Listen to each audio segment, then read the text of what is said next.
Welcome to the SDA Housing Podcast, brought to you by NDIS Property Australia. Before starting this episode, we need to provide a general disclaimer. Information contained in this podcast is general in nature only. It does not take into account the objectives, financial situation, or needs of any particular person. You need to consider your financial situation and needs before making any decisions based on the information in this podcast. And you should consider seeking independent and professional advice for your personal circumstances. All right, let's begin. Hello everybody, my name is Minh and I'm your co-host with Debbie from NDIS Property Australia, and you're listening to the SDA Housing Podcast, a show that explains, highlights, guides and brings awareness about all things SDA in this ever-changing NDIS world. Hey Debbie, how are you? Hello Minh, I'm good, thanks. You? Good. This is a podcast following our trip to Melbourne last week, which was the second week of February. We've had two such podcasts in the past, and I think this is a great underlying sub-series. Melbourne trip, February 25. The last one was, I think, October 24, I think. But yeah, Debbie, let's talk about our trip to Melbourne for 3 days. What happened there? We did a lot of meetings, a lot of travelling. We had a fantastic trip to Melbourne. We spent quite a bit of time with the guys from Paramount Disability Homes, among other people. Went to do some site visits, met some developers. All in all, we had a really good time in Melbourne. What were the areas we went to? The locations that are relevant to SDA? Well, obviously the main one would have been Box Hill. There was also Dandenong. I also visited Frankston. We went and had a look at a house out in Manor Lakes. Those are the main locations. Spotswood as well? Oh, and of course Spotswood, yes. So there was a lot of different locations we visited, either completed or places that are going to construction, or where we're looking at the feasibility of the site. So yeah, a really busy 3 days that we had. And I want to stress to our listeners, there's busy, being busy, and then there's busy due to collaboration work. And I think we've really, struck it. Nailed it. Like we had to fly down. And I want to say this with all due respect. If we hadn't flew down to Melbourne for those 3 days, we wouldn't have gotten the collaboration result we wanted, because you can't achieve things by the phone or via video call. You got to go to these locations on site and meet these people face to face and eyeball them and talk business. And that's the only way. And it just struck me in front of Debbie in the meetings that the collaboration way was the way to go. Unless you have SDA provider and civil provider in the same room, at the same table, discussing, planning, it's not really going to work, because, it really means a lot when you eyeball someone and say, let's work together. Yes, let's do it. Definitely. I was really surprised to be with the Manor Lakes trip. That was like a bit of a wow, actually, a wow moment. And I want to explain the history here. So yeah, a gentleman called Daryl, he bought up a house from one of the biggest builders in Melbourne, in Manor Lakes. And Manor Lakes is basically Wyndham Vale, like a Wyndham Vale location and whatnot. Empty for 6 months. And he engaged our services many months ago to try and help him find a participant. And it is an potentially oversupplied market there. So he came back to us recently about a week or so ago and it said, look, I want to sell. How can I get out of it? And I felt sorry for the guy. And I said to him, look, me and Debbie are down there anyway. We want to come out and see you. So it was a good 45-minute drive on Friday morning, Debbie. And Jonathan from Paramount drove us out there. We went into the house. Describe the house, Debbie. Describe what you saw there. The house was lovely. It's a 3-bedroom, 3-bathroom, 2-tenant house. Very good design, very good quality build. Fire sprinklers. Fire sprinklers, beautifully landscaped, fully furnished. And it was just a great looking home. But it was in one of the new estates, so vacant blocks on either side, and really, near nothing else, in the middle of nowhere. Which it's not a nice park though. There was a lovely park in the front, yeah. And this is obviously, there are a lot of properties out in a similar area, in a similar kind of situation. And I said to Daryl, I said, mate, we can try and help you sell it, but then it's going to be sold to someone that's empty, and then it's like kicking the can down the road. It'll be their problem next, how they find participants and everything. And I spoke to Jonathan, who had to be in the car outside on another vehicle, who drove us there. And John came in and he said to us all, look, I'll fill it up today or today or next week if you want with the tenant, still head lease. Yeah, not SDA, but still tenant. And in the discussion with Jonathan and Daryl and Debbie there, we didn't realise that the still head lease had more income than we thought. We thought $600 a week, right? That's what we thought, Debbie. But when he said the still provider was willing to offer $650, $640 a week for the first participant, and when the next one comes along in the future, there'll be another $600 or so, or $550 per week. So that was looking at possibly $1,000 or $1,200 a week in rent here for a still head lease. And that is equivalent to one SDA funded participant. One IL participant is $60,000 a year anyway. So this still head lease equates to basically the same thing. But it also gives the investor, whoever it is going to be in the future, the chance to secure, because it is a SDA house here, by the way, a chance to find that SDA participant from the same still provider in the future. Or even potentially those still participants or the still participant that's moved in may actually upgrade to SDA funding. So the vendor wants out. He's selling out to do other projects. He's going to sell out. But at least by putting this backup plan, this alternative plan in place, a still head lease with a participant or two, it allows the next incoming buyer who comes in to actually have chance to have a long-term outcome with a bit of patience. With an immediate income on the investment. Correct. Otherwise, there's no hope of selling the house being empty. And what was even more surprising was this was Friday morning. We went out to the house. We got there at about 9:30, 10 o'clock. By that afternoon, the tenant and the still provider had moved in. Within 4 or 5 hours, yes. Which was, astonishing to us that it could happen so quickly. And I guess that just goes to show that there is such a need for SIL housing. Now, whilst this is not a SIL house as an SDA house for participants that might not, at this point anyway, have SDA funding or qualify for SDA funding, it's still a lovely, accessible home. And in this current state of affairs that Australia is in with the lack of housing, I think it's a great option for properties out there that are maybe in oversupplied areas, that you can potentially get a SIL head lease income equivalent to that of an SDA funded participant. Now, this vendor owner is selling no matter what. And I want to explain to you, who actually, if you're listening and you actually own a house that's empty, if you're in quicksand in the jungle and you're sinking slowly and slowly down, we call this debt or whatever, if someone throws you a lifeline or a piece of rope for you to grab onto to save yourself, to be pulled out in the future, then you do so.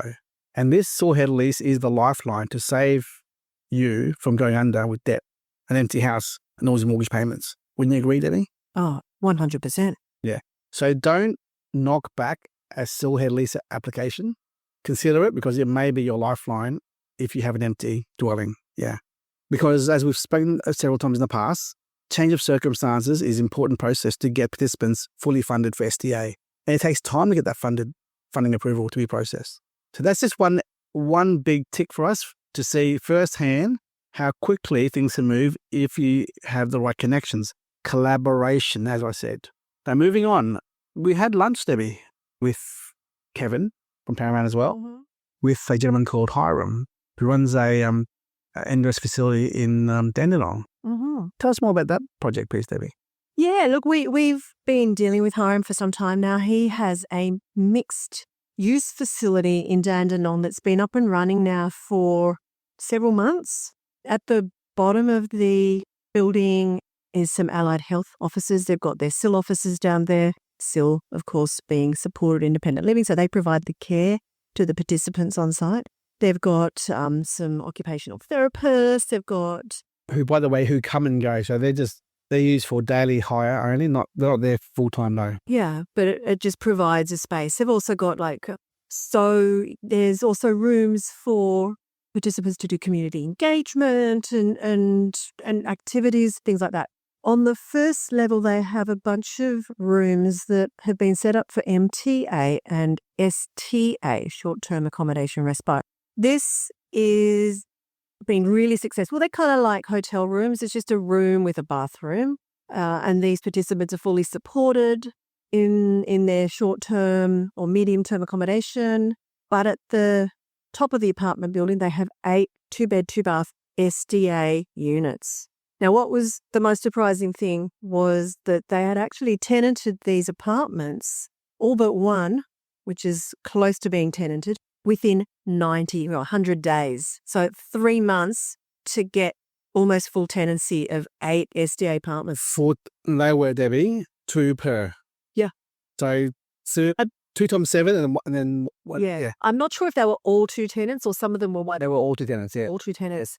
So a really unique model that has been set up here. And basically the MTA tenants moving in are waiting for SDA funding a lot of the time or waiting for an appropriate property to come along. And what Hiram's managed to do is actually transition those participants directly upstairs into the SDA apartments because they liked it there so much. I want to jump in here and challenge the status quo here. Those people out there say, oh, people, there's no SDA. It's very hard to get SDA funding for apartments. Well, that just proved that this facility here proved that wrong. They're in housing. It takes 6 to 9 months to fill them up. Well, this just proved it wrong. 90 days. You got to think big picture here. When you have a facility where there's allied health professional supports downstairs and communal area for everyone to hang out with, and MTA and Respite together, and SDA together, it is a one-stop shop, right? Where you have the draw card, big MTA. And by the way, MTA is medium-term accommodation where you have 3 months at a time while you're waiting for construction of other SDAs, whatever it is. While you're there, I'll just go upstairs and get an apartment anyway. So here it is. It is the draw card. It is the way of the future. The way that Hiram did in his Dandenong facility, I believe is the way of the future. And kudos to him. Congratulations, Hiram. You've done very well. But that is the benchmark of the future where you can have multiple services on site by one care provider doing all the said services. Yeah. He also wants to use these. He's got 2 more under construction, these centres, these mixed-use developments. And he wants to use them as a hub whereby within like a 5-kilometre radius of that hub, he's also providing SIL supports in SDA and SIL homes using his care staff, his carers that are staff and work out of that facility. So thereby they might not have full hours as working in the actual facility, but they can go out and a couple of hours here or there in some of the other properties.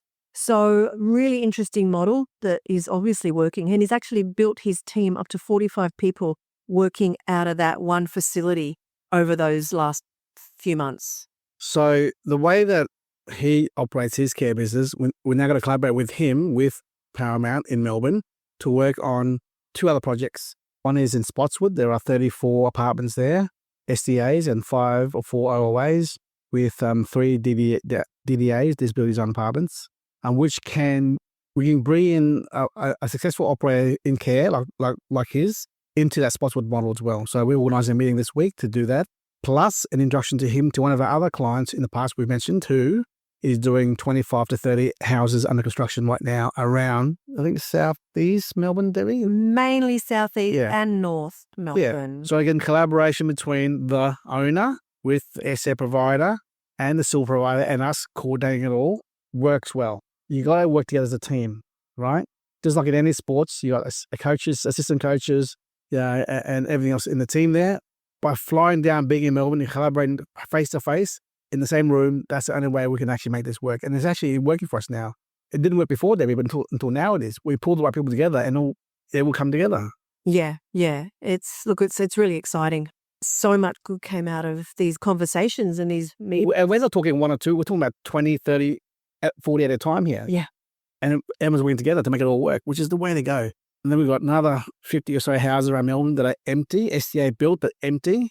They were purchased as distressed. We're looking at getting them all packaged up to be sold to mum and dad investors as SIL houses with plenty SIL head leases. Particularly given the success that we had with that one house at Manor Lakes. Yeah.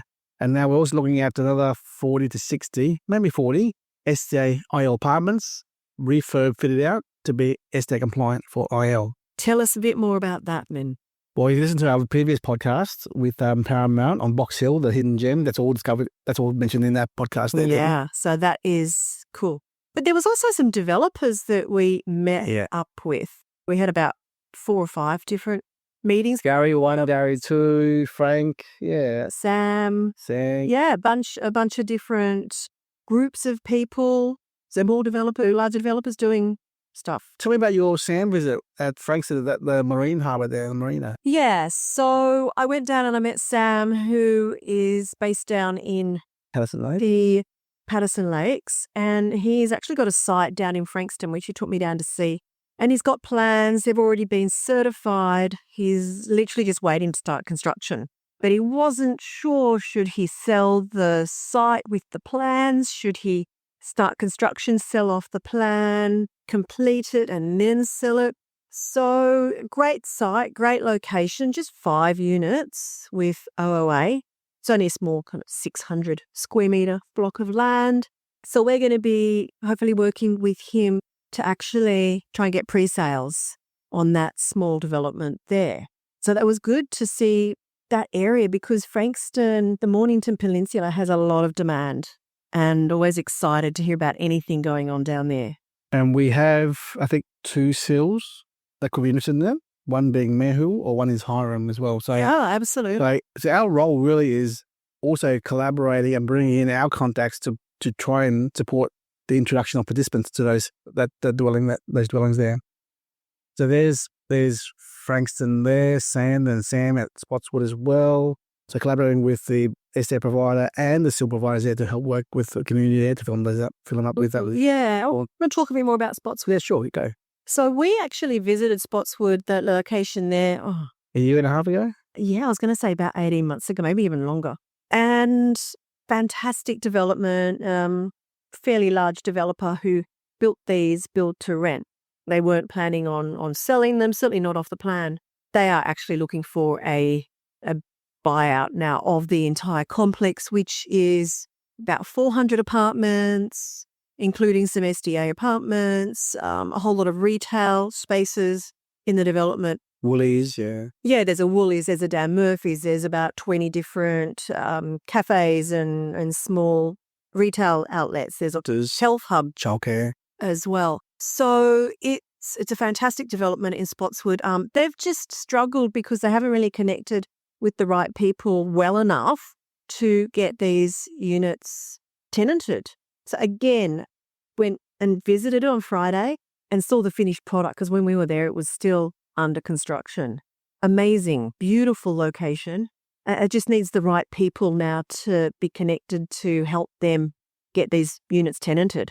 So they were trying to do the SDA housing provider role in-house. They engaged Housing Hub as well. There was non-compliance at the very start after settlement. You know, you got to have the right people around you. And again, working together, we brought Paramount to the table. And they're working very closely with Housing Hub, Megan there, I think. And then we're bringing in another 1 or 2 big SILs to help out as well. So it's collaboration, work together. I mean, we're not a provider. We don't necessarily find participants ourselves. We can nudge it along the whole process, but we are really a, what do you call it, Debbie? A fixer. We're a middle. We're the fixers. Yeah. We come in and fix the outcome. We see how things should be and could be done better, and we definitely help out with pulling things together. As we can see here with the whole, all these opportunities here with Frankston, Spotswood, Box Hill, Southeast areas. We see the opportunities here, and we're very, very positive on all our meetings and people we met. Yeah, we've learned a lot in this trip. And the more we go to Melbourne, the more we are more confident in knowing who the right people to work with. And also, when we come to Melbourne, people do want to meet up with us because, we are very well networked in the provider community and also the developer and builder community as well. So we know who's doing what, who's building where, and the places to be as well, of which I might do a plug here, Debbie. Coming up in about 5 weeks' time or so, we're doing a webinar with Paramount Disability Homes on hotspots in the hotspots. So SDA Hotspots from 2 perspectives. One is from a provider perspective, the other one from a investment perspective. Yeah. And I mean, this is why we have been talking about Melbourne for a few years now. We keep talking about Melbourne because there is such a demand there. Why is there no more demand there than in Sydney? Well, there's not. It's just that investment in Sydney is so much more expensive and difficult and hard to make it feasible. So Melbourne is a real hotspot, but you've got to know which parts of Melbourne. Yeah. I also met up with a builder called Warren. He wants to engage us to help him with the sale of all the villa packs he's going to start building with, and also he'll fill up himself if he can with his networks of providers. And also we will help sell those to our other one-line buyers or bigger investors there who want built and tenanted stock. So again, he telling us about certain clients that they've been funders and providers they're working with. And so we sort of hear and see the action going around, who's moving around, who's doing what, to assess the white noise and also the real legitimate transactions there, to assess groups, players, collaborators to just move forward. We're all here in the same team, which is to deliver product to the market for the community of SDA. We're not trying to, we'll do what we can to help everyone out, but there's only so much we can do. And we absolutely love the idea of collaborating with people who share the same vision, the same passion to deliver product. And we'll do what it takes to help people out there who need help, be it providers or investors or developers, to introduce and collaborate together to achieve a common goal here. And that is successful collaboration, delivery of product in the marketplace, which is sorely needed across Melbourne in the coming 12 months. I can tell you that for sure. Especially with the release of the leases on the government. Yes, in December 25. Yeah. Cool. I think that's been enough for today. I do feel like we'll need to go to Melbourne every month, Debbie. You and I taking turns going to Melbourne because there's so much work down there that we feel like the next 2 to 3 years, we'll be working on procurement support to other providers, resale of houses and apartments, refurb fit-outs of apartments that are suddenly empty, but also small-scale 10, 15-pack apartments around Melbourne in high-demand areas to project manage with those builders and developers to the community for the providers to benefit from, for sure, yeah. Mm-hmm. Any last words on Melbourne before we finish this podcast? If you wonder why, as I just said, we're harping on and on again about Melbourne, it's because it really is a hotspot.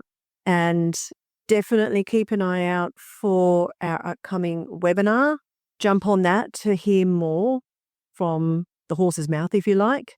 And we're just really excited about Melbourne. I want to jump in one last bit to clarify what Debbie said here, and also what we said in the past. In the past, Debbie, you and I have said, oversupply Melbourne, blah, blah, blah, West Melbourne. Oh my God, what's going to happen here? But yet knowing what we know now with the, release of all these state-owned and controlled group homes that are coming up for termination of lease, expiry of lease, even the existing 300-400 potentially out there, empty SDA houses out there, that won't be enough to satisfy the demand for SDA housing.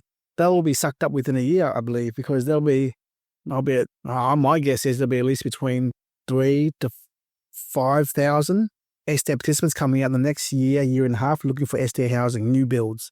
And those existing empty houses out there in West Melbourne may probably be soaked up, and we still need more in Melbourne. Yeah. And I'm confident of everywhere but West Melbourne, yes. If you build in the right area, the right product with the right data behind it all, it'll be fine. And that's the area we're working with. We're working on large scale volume here, not 1 or 2 here, 1 or 2 there. We're doing 20 here, 10 there, 15 there, 30 there, 40 there, 50 there. That's the kind of scale we're working on a procurement level and also a development level and project marketing level that we're doing well in that area ourselves. And that's why we have our reputation as it is. I was in a meeting, Debbie, with Hong Noling, the town planner, and then Kevin and Jonathan. Even Kevin said to Hong, the town planner, people out there don't really know what we do. In this pop Australia, they don't know what we really are. We're not a provider. We really are a mouthpiece for SDA knowledge. And we've learned this ourselves. And by networking and hustling hard, we're an advisor, we're a researcher. And by the way, in the background, I am a provider, yes, but I won't promote it as such.